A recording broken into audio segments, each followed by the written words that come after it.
When I get older, I will be stronger. They call me freedom, just like a waving flag.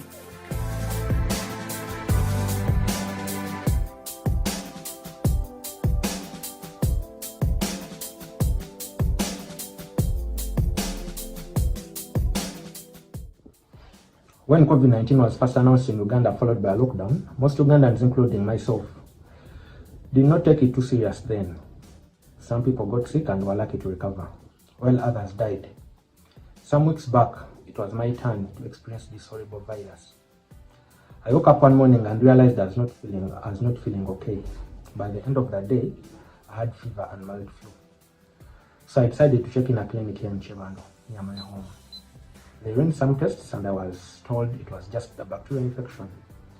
But the temperature was so high. It was around 38.9. The doctor said it was because of lung fever. So I was immediately given treatment for bacterial infection. In 4 days, I registered a slight improvement. But on the 5th day, I woke up feeling different. The flu had worsened. I was not breathing well. I developed strong cough, headache, and fever again. Only one thing crossed my mind: to go and do a COVID test. I went for it and I tested positive. When I was told that, everything around me changed. Immediately I thought I was going to die, but the doctor calmed me down and prescribed medication to take from home for 14 days while in isolation.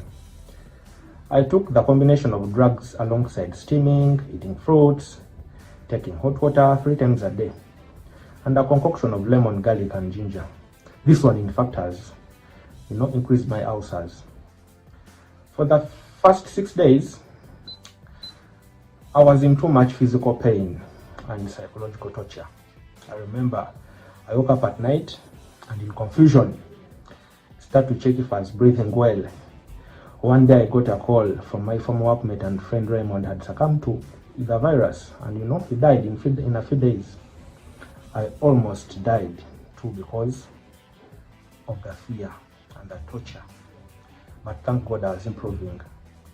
I prayed for another chance to live. I steadily recovered, and after 12 days, I went to Naguru Hospital and tested negative. I got so happy, as if I'd hit a jackpot.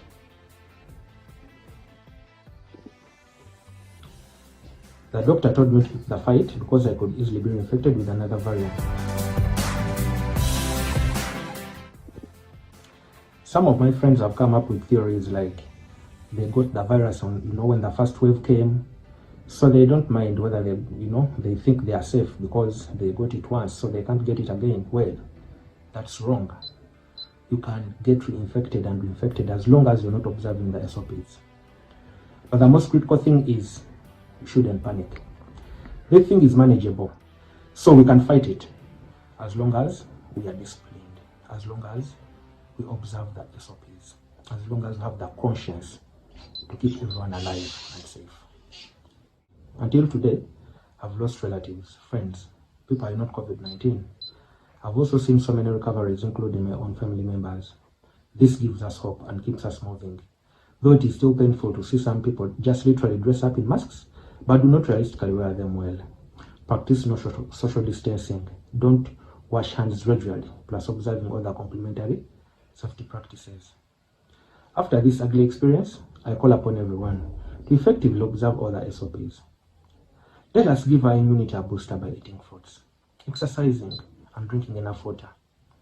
Ladies and gentlemen, have the conscience to protect yourself and those close to you.